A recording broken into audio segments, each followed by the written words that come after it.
Hello everyone, my self अभिनय सिंह आप सभी का स्वागत करता हूं इंजीनियर्स अड्डा 24/7 में। एसएससी जेईई 2024 का नोटिफिकेशन आउट हो चुका है। तो गाइस इस वीडियो हम लोग देखेंगे कि एसएससी जेईई 2024 में इलेक्ट्रिकल इंजीनियरिंग के लिए सीबीटी 1 और सीबीटी 2 का जो यहाँ पे सिलेबस है वो क्या रखा गया है, क्या कोई चेंजेस हुआ है या फिर एज इट इज सिलेबस रखा गया है। चलिए वीडियो को शुरू करते हैं दोस्तों। तो यहाँ पे हमारे पास में गाइस जो पहला सब्जेक्ट है वो हमारे पास में बेसिक इलेक्ट्रिकल इंजीनियरिंग, जिसे अपन किसके नाम से जानते हैं, यहाँ पे नेटवर्क थ्योरी के नाम से भी जानते हैं। तो बेसिक कॉन्सेप्ट की अगर बात करें तो concept of resistance, inductance, capacitance यानी कि RLC, simple voltage and current calculation और जो नेटवर्क थ्योरम्स वगैरह ये रखा गया। उसके बाद में मैग्नेटिक सर्किट यानी कि simple concept of flux, reluctance, conductor calculation, EMF, inductance, mutual inductance यानी कि पूरा का पूरा मैग्नेटिक सर्किट रखा गया। उसके बाद में एसी फंडामेंटल, तो यहाँ पे आपका वही same peak value, RMS value, average value, यहाँ पे RC circuit, RL circuit, simple polyphase circuit, tank circuit, resonance, ये सारी चीजें यहाँ पे आपको रखी गई। तो पूरा का पूरा यहाँ पे जो सब्जेक्ट है क्या बन जाता है हमारे पास में, नेटवर्क थ्योरी यानी कि इसी को हम बेसिक इलेक्ट्रिकल के नाम से जानते हैं। तो ये हमारे पास में क्या आ गया, जो बेसिक इलेक्ट्रिकल इंजीनियरिंग है, बेसिक इलेक्ट्रिकल यहाँ पे आ जाता है। ठीक है, और यहाँ पे अगर बात करें बेसिक इलेक्ट्रिकल तो भाई वन ऑफ द हाईएस्ट हमारे पास में क्या होता है, वेटेज वाला सब्जेक्ट होता है ना। ऑलमोस्ट यहाँ पे अगर देखा जाए तो हर साल यहाँ पे कितना 30 नंबर का पूछा ही पूछा जाता है ना। अगर 2023 की बात करें तो यहाँ पे 2023 में जो मशीन ज्यादा पूछा गया था। चलिए, तो नेक्स्ट यहाँ पे सब्जेक्ट है इलेक्ट्रिकल मशीन। तो इलेक्ट्रिकल मशीन यहाँ पे देखिए हमारे पास में दो पार्ट में डिवाइडेड है, एसी और डीसी में। तो डीसी की अगर बात करें तो हमारे पास में देख सकते हैं DC machine, construction, basic principle of the DC motors and generator, their characteristics, speed control, starting of the DC motor methods, braking, losses, efficiency.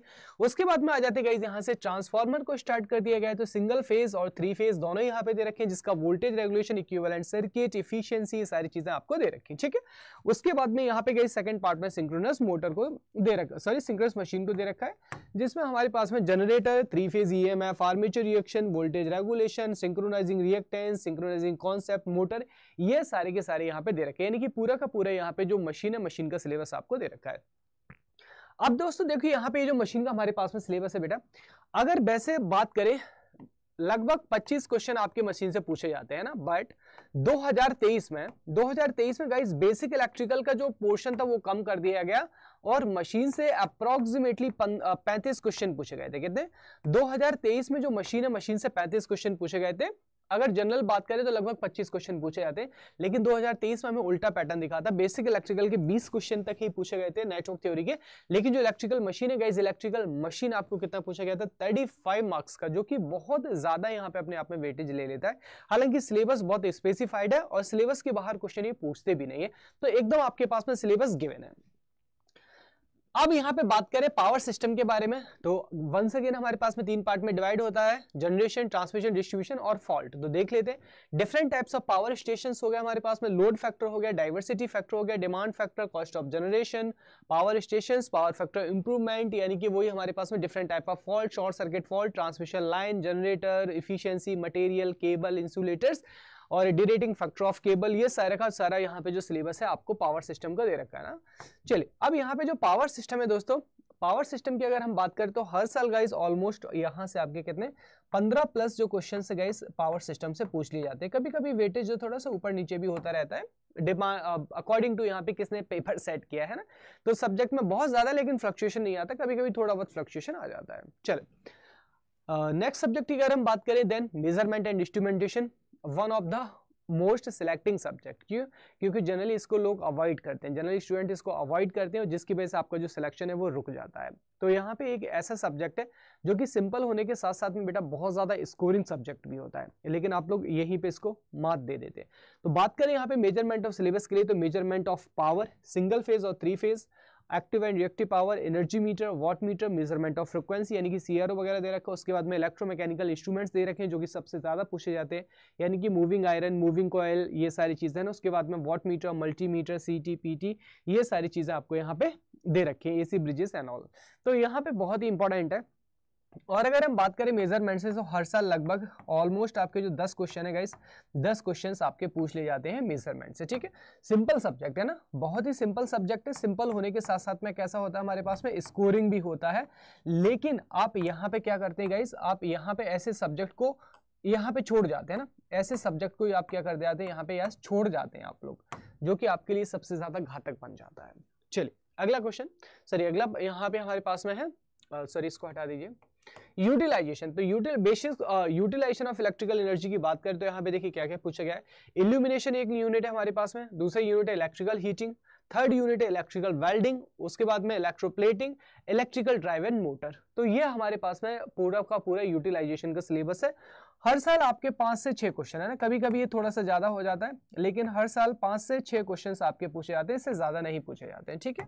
चलिए नेक्स्ट है हमारे पास में guys basic electronics. Basic electronics, working of the various electronics devices that is PN junction, transistor, NPN, PNP, BJT, MOSFET, JFET and simple circuit end devices. ये आपके पास में basic electronics का syllabus है। Basic electronics से भी लगभग guys हर साल यहाँ पे जो 7 से 8 क्वेश्चन है, 7 से 8 क्वेश्चन गाइस यहाँ पे आपसे पूछे जाते हैं, ठीक है। चलिए अब यहाँ पे जैसा कि आपको पता है बेटा कि जो CBT 1 है हमारे पास में है ना, CBT 1, तो CBT 1 में आपके जो 100 क्वेश्चंस कहाँ से आएंगे हमारे पास में, इसी टेक्निकल से आएंगे, और आपके जो 100 क्वेश्चंस है, 100 क्वेश्चंस कहाँ से आएंगे हमारे पास में बेटा, नॉन टेक्निकल के आएंगे, है ना। और यहाँ पे 200 क्वेश्चन के लिए 120 मिनट दिए जाते हैं। अगर हम CBT 2 की बात करें, CBT 2, तो CBT 2 हमारे पास है, यानी कि जो मेंस पेपर होगा वो क्या होगा, ओनली टेक्निकल। कौन सा होगा, ओनली टेक्निकल होता है दोस्तों। और ओनली टेक्निकल यहाँ पे कितने क्वेश्चंस होते हैं, 100 क्वेश्चंस होते हैं आपके पास में, जिसके लिए आपको 300 मार्क्स अवार्ड किए जाते हैं, और कैलकुलेटर भी यहाँ पे हमारे पास में रहता है, ठीक है। चलिए तो यहाँ पे ये हमारे पास में हो गया। अब बात करें यहाँ पे इलेक्ट्रिकल के सिलेबस की ना, इलेक्ट्रिकल के लिए सिलेबस की, तो ये सेम होता है बेटा, ये आपका सेम होता है ना, same for CBT 1 and CBT 2। तो यहाँ पे कुछ भी माइनर सा भी चेंज नहीं है ना। CBT 1 और जो CBT 2 है इसके लिए एग्जैक्टली सेम होता है, बस CBT 1 में यहाँ पे 100 नंबर का नॉन टेक ऐड हो जाता है, बाकी CBT 1 और CBT 2 का जो टेक्निकल सिलेबस है वो एकदम सेम रहेगा।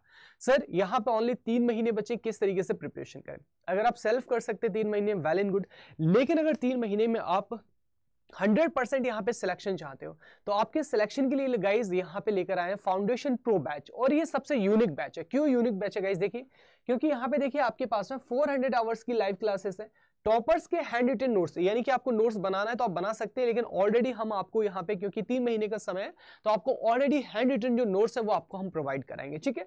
डेली आपको DPPs दिए जाएंगे यहाँ पे। उसके बाद में ऑल इंडिया मॉक टेस्ट जो कि बिल्कुल फ्री है, यहाँ पे आपको नहीं कोई पैसा देना है, यानी कि टेस्ट सीरीज आपको बिल्कुल फ्री दिया जाएगा, और लाइव प्लस रिकॉर्डेड दोनों ही मोड में ये अवेलेबल रहेगा। अब गाइस देखिए यहाँ पे आपको किस तरीके से बाय करना है ना, आपको इतने भी पैसे नहीं देना है, 2000 रुपए भी नहीं देना है, अभी ऑफर चल रहा है। अगर ऑफर में आप ले लेते हैं तो देखिए यहाँ पे कितना ज्यादा आपको पैसा सेव होगा। तो यहाँ पे मैं बताता हूँ कि बेटा आपको एनरोल कैसे करना है। अड्डा 24/7 की साइट खोल लेना है आपको, ठीक है। अड्डा 24/7 की साइट खोल लेना है, या फिर ऐप डाउनलोड कर लेना आपको, ठीक है। ऐप डाउनलोड कर लेना आपको। उसके बाद आपको क्या करना है गाइस, यहाँ से आपको क्या करना है, यहां से आपको क्या करना है, ऑल कोर्सेस में जाना है बेटा। AJE एग्जाम में जाना है आपको। AJE एग्जाम में जाने के बाद में आपको इलेक्ट्रिकल इंजीनियरिंग पे जाना है। अच्छा, आप SSC JEE और RRB JEE दोनों का अगर प्रिपरेशन करना है तो महापैक में एनरोल करें। ओनली SSC JEE के लिए SSC JEE में आप जाइएगा। महापैक में बेसिकली आपको सारी चीजें एक साथ मिल जाती हैं। आपको यहाँ पे फाउंडेशन प्रो बैच है ना, इसमें आपको एनरोल करना है बेटा। आपको यहाँ पे अब करना क्या है, ये जो पैसे है ना यहाँ पे, इसको सबसे ज्यादा सेव करने के लिए आपको मैं एक कूपन कोड बता रहा हूँ, इसको बोलते हैं magical coupon code Y433 Y433। जैसे ही आप गाइस इस कोड को यहाँ पे लगाएंगे, आपको यहाँ पे एक मैजिक दिखाई देगा, और आपको ये बैच कितने के लिए मिलेगा, मात्र गाइस मिलेगा आपको 1832 रुपए का। कितने का मिल जाएगा यहाँ पे, 1832 रुपए में गाइस ये बैच मिल जाएगा, ठीक है। तो यहाँ पे आपको 0 लेवल से एडवांस लेवल तक technical as well as non technical दोनों पढ़ाया जाएगा। CBT 1 CBT 2 दोनों ही आपको प्रिपेयर हो जाएगा। तो गाइस देर ना करें, इस बार SSC JEE को पार ही करना है। जितना टाइम वेस्ट करेंगे उतना ज्यादा कंपटीशन बढ़ेगा। और अगर आपको इन्फॉर्मेशन अच्छी लगी हो तो प्लीज दोस्तों के साथ भी शेयर करिए। एक इंपॉर्टेंट बात बेटा, आप पेड बैच तभी लें जब आपके अंदर मेहनत करने का जुनून हो, आपको लगता है कि हाँ एक आप बहुत हार्ड वर्किंग पर्सन है, तभी आप पेड बैच में एनरोल कीजिएगा। अदरवाइज 6 बजे यूट्यूब पे मेरी क्लास चलती है, आप उसी को लीजिएगा, है ना, क्योंकि पेरेंट्स के पैसे वेस्ट नहीं करना चाहिए। और यहाँ पे देखिए सिलेक्शन होना या ना होना सिर्फ और सिर्फ तुम्हारी जो मेहनत है उसके ऊपर डिपेंड करता है। अगर मैं तुमको यहाँ पे 2 घंटे पढ़ाऊंगा जैसे मान लीजिए क्लास में, तो 4 घंटे बेटा तुमको खुद से भी पढ़ना पड़ेगा, ठीक है। तो चलिए इस बार मिलते हैं पेड क्लास में और SSC JEE में नौकरी पाते हैं। Thank you so much everyone. आप सभी का दिन बहुत शुभ हो and God bless you everyone.